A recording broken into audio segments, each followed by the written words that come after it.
welcome to a special Sunday edition of Justice. I'm Judge Jeanine Pirro. Thanks for being with us tonight. We have got a full show ahead, but first, a big blizzard is setting its sights on the Northeast. Meteorologist Adam Klotz has the latest.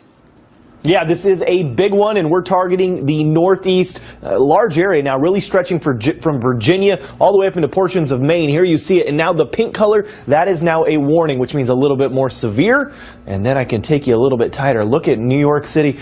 All of this green, that's a blizzard watch. You get that when you start to get conditions where it'd be a whiteout. Very heavy snow, very strong winds. That's something we're looking forward to coming late Tuesday, really, I guess, Monday night into Tuesday. I'm going to time that out for you in just a minute. Here's what it looks like on our satellite and radar right now. Two systems are going to come together to make this one happen. There it is, a little bit of a low pressure system just moving off the coast. Doesn't look like a lot now. That's going to lift its way up the coast. On top of that, we've got some cold air and some snow moving through portions of Iowa, stretching up towards Wisconsin and back into Minnesota. Those two systems are going to combine, and that is where we're going to see this near blizzard condition working its way up the Northeast by really late tomorrow, getting you into Tuesday. So here's your hour-by-hour forecast. You can kind of time this out with your timestamp up there in the corner. Snow moving through the Midwest on Monday night, really getting into early Tuesday morning. Here I am taking you to very early Tuesday morning. That's when you begin to see some of this moisture moving into the Northeast. And yeah, this could be some very heavy snowfall.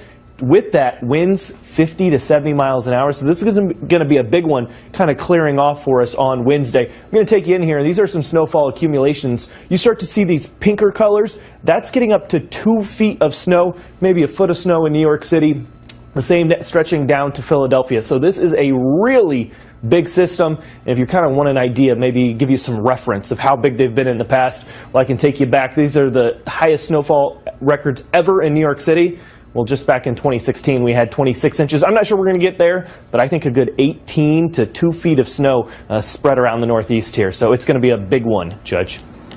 Well, yeah. Thanks, Ed. Yeah, we're going to be busy. We're going to be here a lot the next couple of days. All right, thanks so much.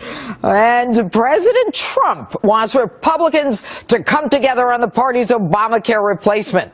What's keeping some, though, in the GOP from getting on board? Joining me now, Republican Congressman from New York, Chris Collins. All right, good evening, Congressman. Now, good to be with you, Jeanine. Good to be with you, Congressman. Now, I don't want to get into the weeds here. All I know is this so far. The Republicans want to repeal, I think, and replace, although I'm not sure. And then we've got this Freedom Caucus, and then we've got the Democrats, and then we've got the guys in the middle. And at the end of the day, what we need is the repeal and, I think, replacement. So you've got the replacement ready, right? Yes, we've been working. I was actually in a 27-hour markup on Wednesday and Thursday, and that moved forward the repeal and replace piece that's now going to our Budget Committee and then rules, and it'll be on our House floor within the next little bit over 2 weeks, then on to the Senate, and we're trying to get it on the President's desk before the Easter break. Okay. So there's a lot to be done. Okay, but let me ask you this. You have the Freedom Caucus, and these are the most conservative who don't want any fines, any taxes. They don't want this expanded Medicare, or I should say Medicaid, and yet you're going to need them in order to get this thing passed in the House. How do you convince them? Is this bowling and pizza working, or what do you do? How do you get them on your side? Well, here's what we know. We need 218 votes. There's 237 House members right now. We're going to get no help from the Democrats. So the individuals, their definition of perfect is not necessarily everyone else's definition of perfect. This is a good bill. And as I would say, a Republican from New York and New Jersey is not the same as a Republican from Texas and Florida. They've got to understand this.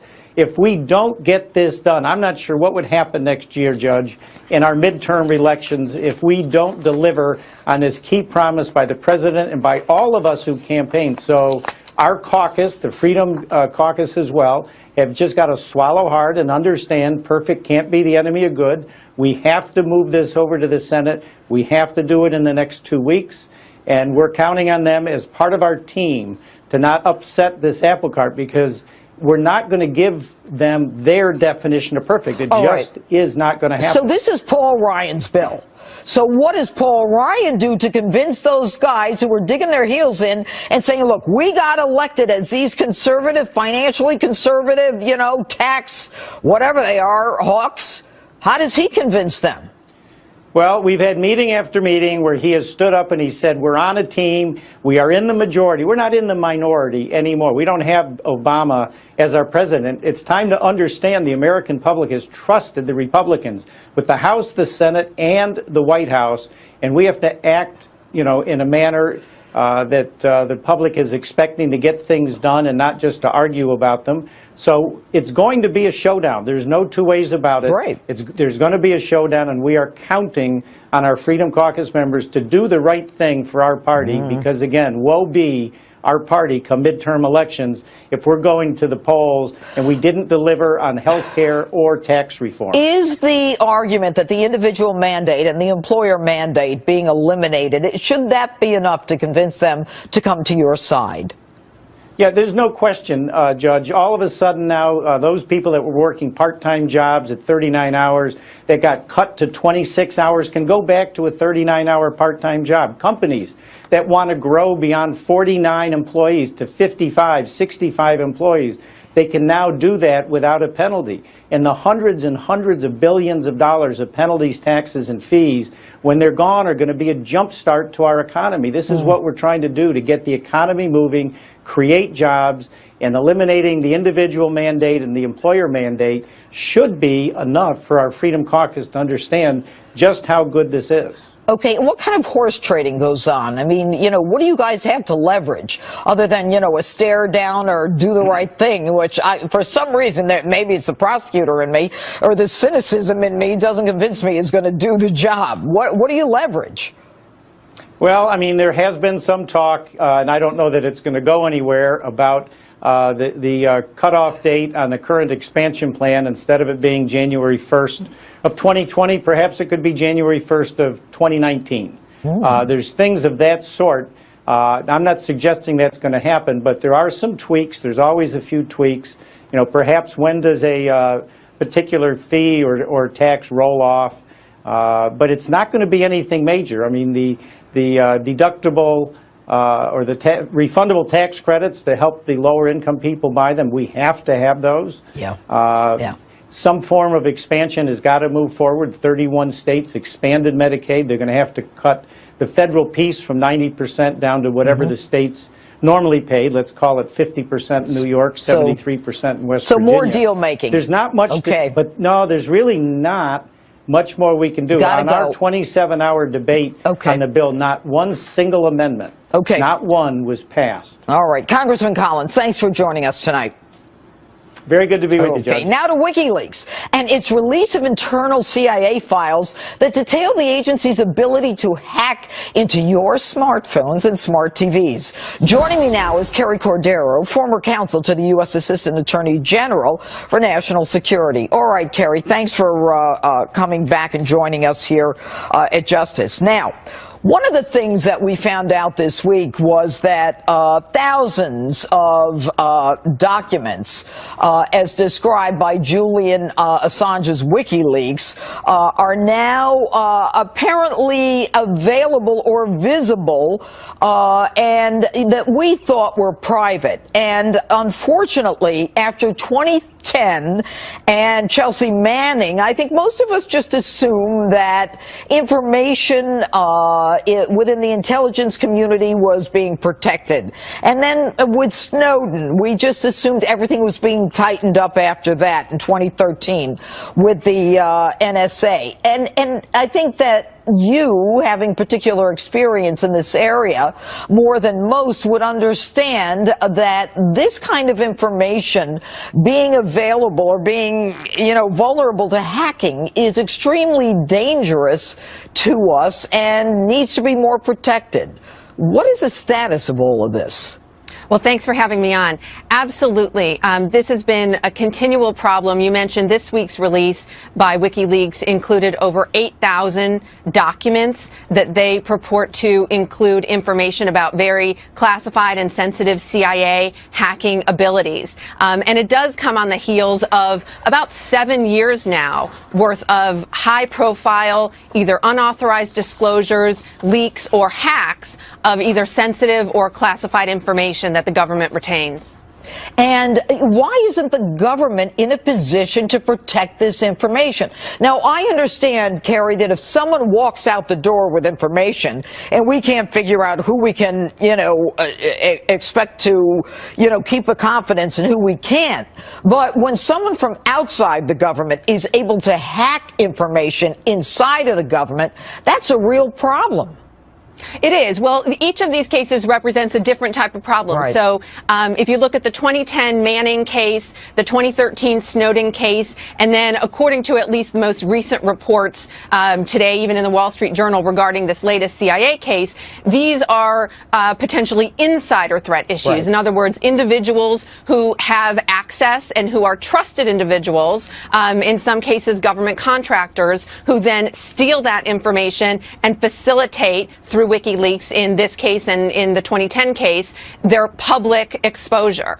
Well, Congressman Trey Gowdy actually said something like, it's no more than 30 people that we have to look at in the FBI and the NSA that could be responsible for this, and we have to use whatever powers that we have legally to, confront them and get this information from them. But, Carrie, I want to quickly, before we run out of time, discuss the fact that, there was a time when, we kind of put an end to a lot of this, but then after 9/11, we kind of understood, as James Comey has made so clear, that there really isn't any privacy anymore. And so that tension between privacy and national security isn't as tense as it used to be. We've kind of recognized that we don't have privacy. But now, with the re-upping of that Section 702 of the FISA Act, is that now more in jeopardy because of what WikiLeaks has done? Are Americans now going to say, well, I don't want to re-up this now? I mean, we're in too much danger.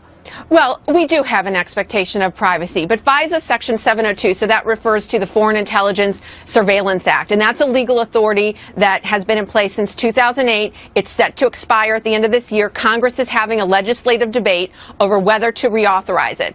On one hand, multiple senior national security officials of both parties have said that it's a very productive and important legal authority. On the other hand, this issue of the security of information really is one that the government has to address. Right. If they're going to retain sensitive information, they have to have an ability to protect it. Do you think we'll ever get there, Carrie?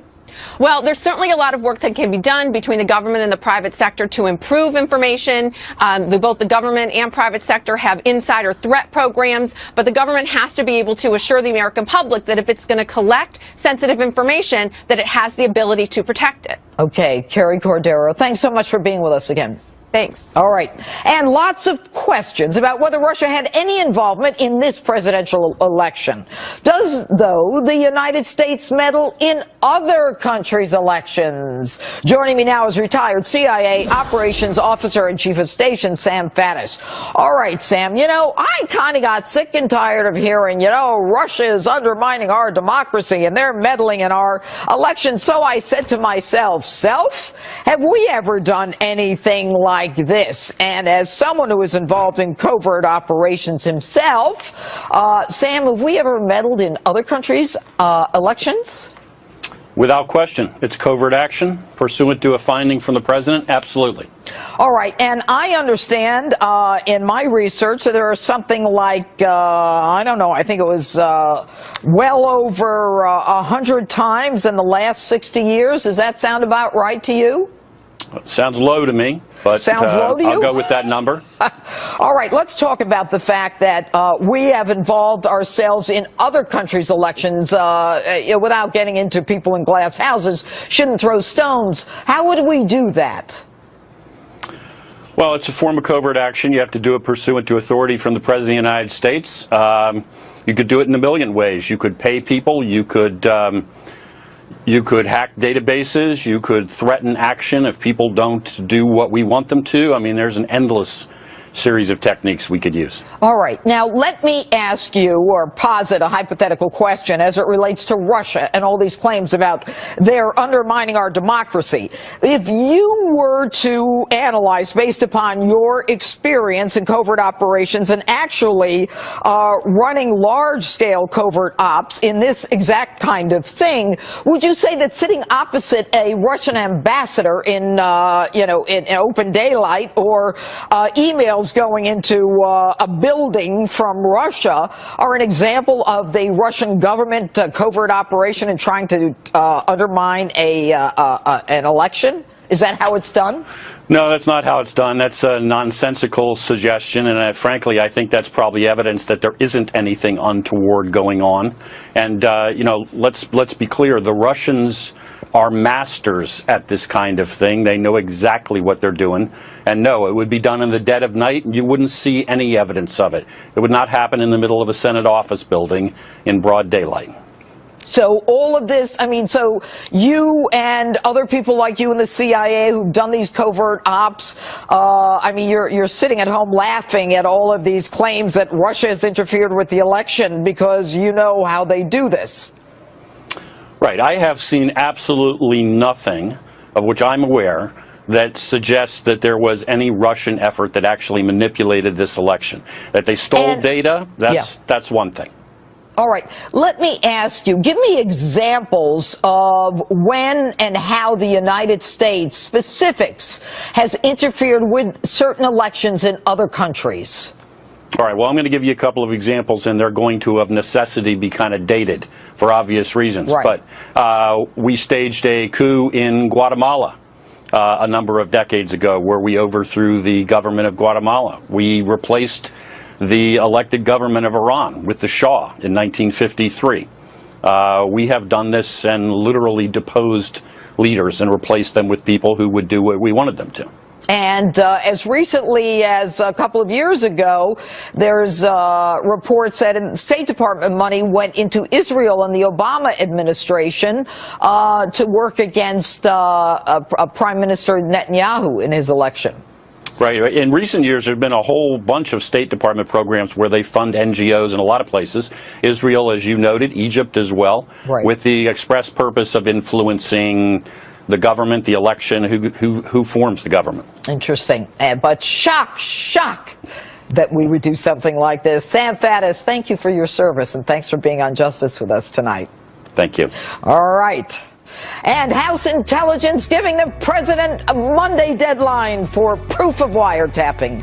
Will he explain his bombshell allegations? My political panel on deck for a lively debate. Next. Plus, did you miss my open last night? Shame on you. But you're in luck.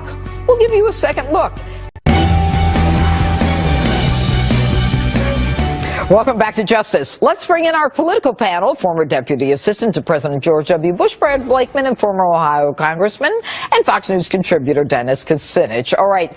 Good evening, gentlemen. Good evening. I want to start. Good evening. I want to start with pretty much where I was talking to Kerry Cordero, who had worked in the NSA, and I'm fascinated by Congressman Kucinich's statement that when he was a congressman, as an American citizen, obviously, he had a conversation with someone from Libya. His conversation was wiretapped, and not only was it wiretapped, but a newspaper ended up having it and played it for him several years later, and he never found out how they got it. Of course, they don't have to say what their source is, and he could never find out how that happened. Tell us about that, Congressman. Well, your account is correct. I was in my congressional office in a phone call with a Libyan leader. The call had been approved by the House General Counsel. I was asking questions. 2 years after I left office, I was informed by the Washington Times that they had a tape that they wanted me to listen to. It turned out a tape of that conversation, which was given to them, I concluded, by an intelligence agency. But they had no right to do that. Well, they don't, but let me tell you something, Judge. Before I left office, I just want to show you and your viewers something. Before I left office, I submitted a series of Freedom of Information requests to intelligence agencies. And some of them came back, but a number of them did not. 5 years later, I'm still waiting for an answer to my FOIA request from the intelligence agencies. You see, that's frightening. I mean, what does the ordinary person do when they ask for freedom of information? And you know what it reminds me of? It reminds me of Hillary Clinton's State Department when all the newspapers, would ask for information and they kept saying, we have nothing, we have nothing. I mean, it just flies in the face of everything that we're supposed to do and freedom of information. But it not only is illegal, but that they leaked it is even more illegal, and that's what's so disconcerting about this. That's exactly right. It was the tap, which was first a violation of separation of powers, but then the leaking of it was intended, I think, to try to influence government policy. Now, let me just tell you something else. Yeah, it's very much concerning. We got to move it, though. If they can do this to a member of Congress, and they did it to, and the CIA hacked into the Senate Intelligence Committee's computers and admitted it. If they can do that to members of Congress, what hope does a private citizen have? Let me go to Brad. Now, Brad, you say WikiLeaks is a cancer on American intelligence and safety. My concern is, as I spoke to Carrie Cordero, is shame on us. Absolutely. That number one, that they can hack into it, and shame on us again that we can't identify who in intelligence is leaking this crap out. There's no doubt about it. But look, I think what happened to the congressman is systemic to the problem that we're having in America today. We have 17 separate and distinct intelligence services. Well, Obama did that before he left. Right. They're in competition with each other. Not only that, they withhold information, they leak, they point fingers when one is caught. I happen to think that Donald Trump should ask for an audit, complete audit, by the executive branch and lead the way in cleaning this up. Judge, it is imperative that if others can get this information, third parties and contractors as well need to be scrutinized as why we have so many independent outside contractors who are protecting America's most vital secrets. An audit is needed, a determination of what intelligence services are needed, pare it back, and get control once and for all over our most guarded secrets. You know, when you think about it, Chelsea Madden, Snowden, Julian Assange, I mean, how many times do we have to, convince ourselves that we don't, it's not tight enough. And Dennis, that one of the things that Brad says is WikiLeaks never releases materials on the Russians and Chinese. What does that mean? I'm not sure what it means. What does it mean, Brad? Yeah, I'll tell you what it means is we're a target. And I happen to believe that there are forces behind WikiLeaks that are adversaries to the United States and has WikiLeaks doing their dirty work for them. Why is it so easy to get American intelligence and not easy to get Russian or North Korean or Chinese intelligence? Well, maybe they're smarter than we are in terms of securing their intelligence. Absolutely. What do you think, Dennis? Judge, I'll tell you where I come in on all this. Our Constitution is being shredded.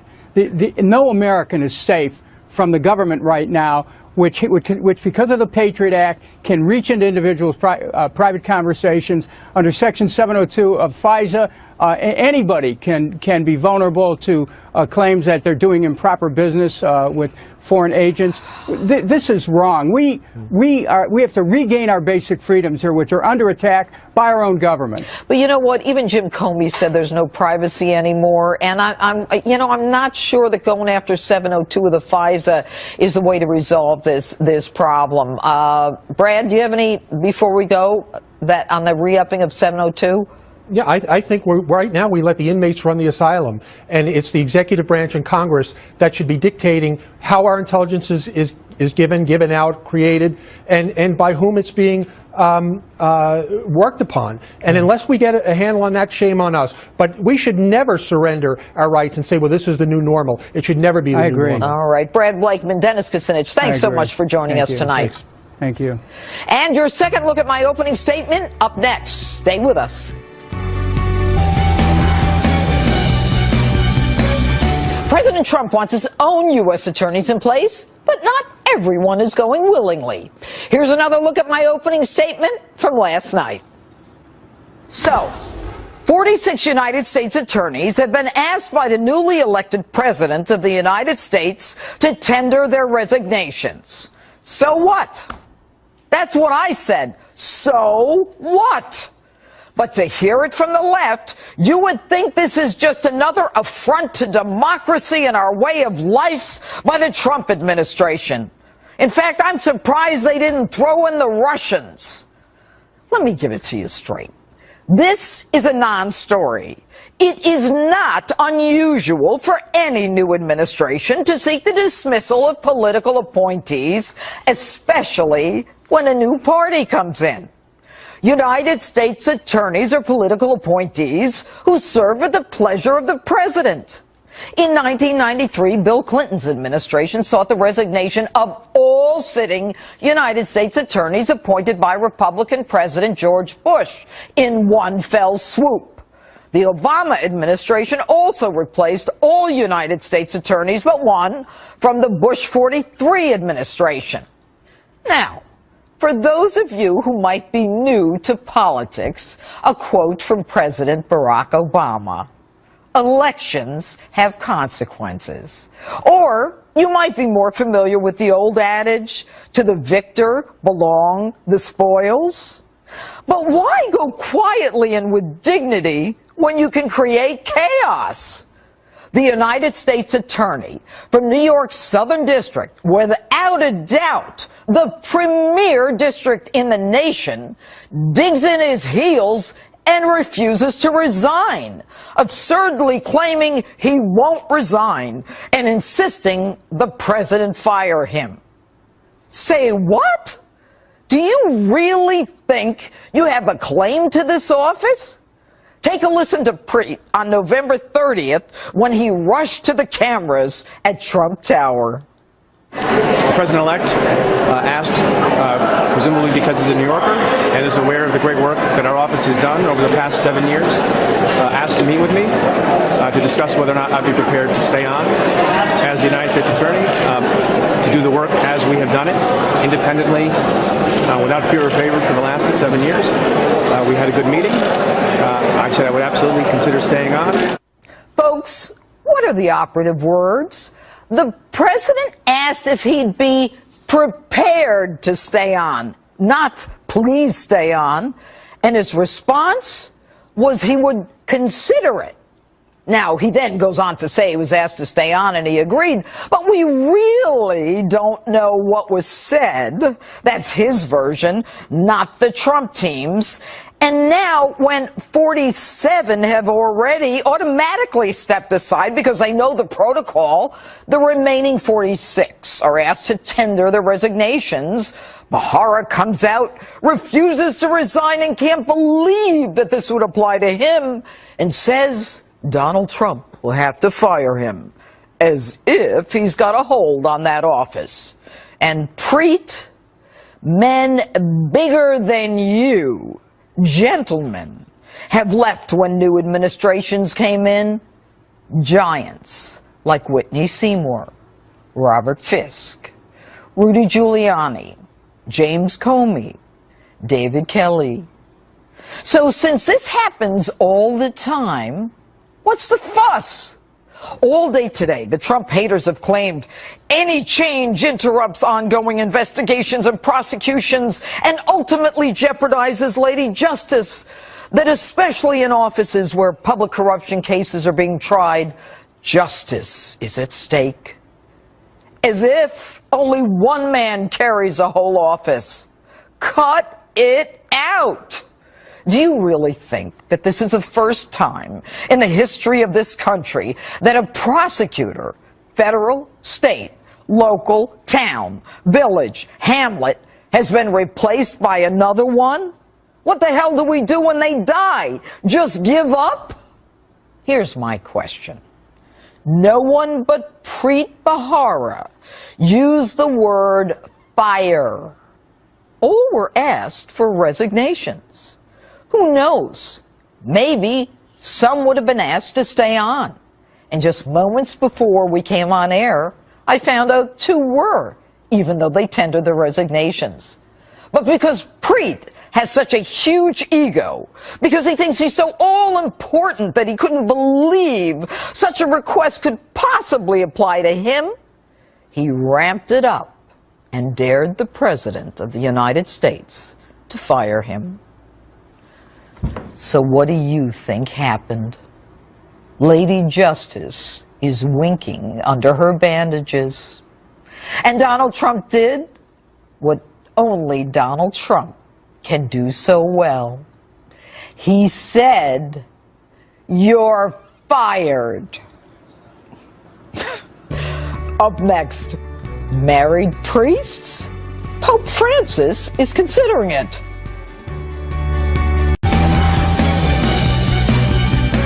A shortage of priests has been a problem for the Catholic Church for some time now. But Pope Francis now says he's open to the idea of letting married men become priests. Joining me now to discuss is Father Gerald Murray. Father, good to have you back on Justice. Now, I have to tell you, I'm Catholic. I went to Catholic schools, the whole thing. And when I heard this, I was flabbergasted. I didn't even call my mother because I didn't want to hear her because I know how she must feel. Now, does the Pope have the right to change this? He does if he wants to. Why? Where did this come from? Well, this idea has been around for a number of decades. After the Second Vatican Council, there was a lot of pressure to get rid of priestly celibacy. And really, it's part of a modernizing movement in the Church that was rejected by Pope Paul VI and John Paul II, Pope Benedict. Pope Francis now is opening a door, which I'm afraid is not the right door. That's not really where we want to go. So you don't support it? Not at all. I like what we have now. But you know what? If I have to tell you with all due respect, Father, you know, if I'm a priest and I practice celibacy for all those years, and then this guy comes in, he's married, he's got a wife, a kid, he does what I say to myself, why did I do this all these years? Some might say that. I'm very happy the way I am. I love being a priest, and I don't mind not having a wife and kid. I would have gotten married if I didn't become a priest. But I don't think you want to upset the people of God, the Church in general, by saying what we valued for 1,000+ years of priestly celibacy is now going to become cast aside. The shortage of priests has to do with a lack of religious practice, not the fact that priests are married, can't be married. Okay. So we have to increase religious practice, get people praying, go to church, all that good stuff. That's how you solve the problem. So what would it take for the Church to finally say, and by the way, I'm reading about this, and it says that already there are as many as 100 Catholic priests in the United States that are married. Who said they could be married? Well, the Pope, Pope John Paul II made an exception for Episcopalian ministers who wanted to become Catholic priests, and they were married. They allowed them to be ordained. Why? Because they wanted to respect the fact that they were serving the Episcopalian Church as a minister, and now they want to serve the Catholic Church as a priest.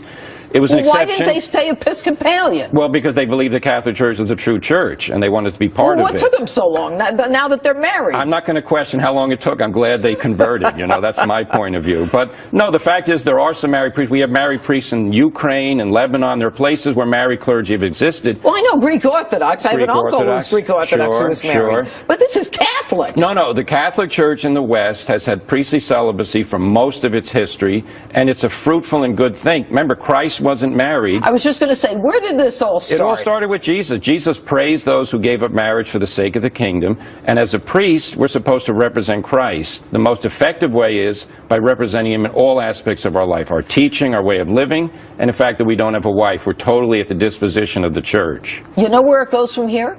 Tell me. I'm going to tell you.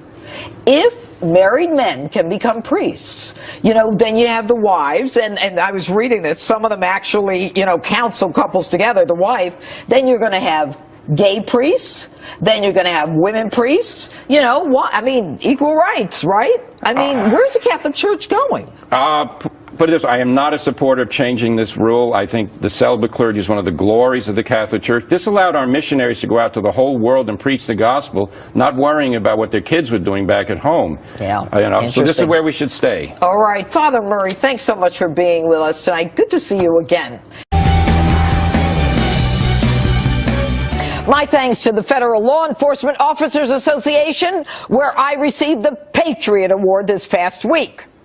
And get ready for an all-new Face of Justice, You the Jury, on the big broadcast Fox that premieres April 7th at 9 p.m. on the big Fox. Remember, friend me on Facebook, follow me on Twitter, and on Instagram at Judge_Jeanine. See you next Saturday night.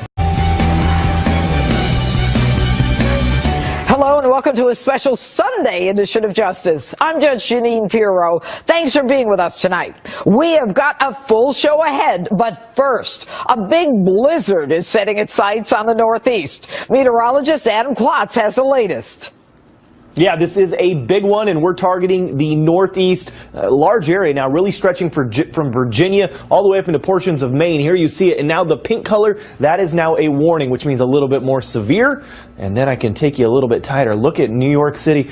All of this green, that's a blizzard watch. You get that when you start to get conditions where it'd be a whiteout. Very heavy snow, very strong winds. That's something we're looking forward to coming late Tuesday, really, I guess, Monday night into Tuesday. I'm going to time that out for you in just a minute. Here's what it looks like on our satellite and radar right now. Two systems are going to come together to make this one happen. There it is, a little bit of a low pressure system just moving off the coast. Doesn't look like a lot now. That's going to lift its way up the coast. On top of that, we've got some cold air and some snow moving through portions of Iowa, stretching up towards Wisconsin and back into Minnesota. Those two systems are going to combine, and that is where we're going to see this near blizzard condition working its way up the Northeast by really late tomorrow, getting you into Tuesday. So here's your hour-by-hour forecast. You can kind of time this out with your timestamp up there in the corner. Snow moving through the Midwest on Monday night, really getting into early Tuesday morning. Here I am taking you to very early Tuesday morning. That's when you begin to see some of this moisture moving into the Northeast. And yeah, this could be some very heavy snowfall. With that, winds 50 to 70 miles an hour. So this is going to be a big one, kind of clearing off for us.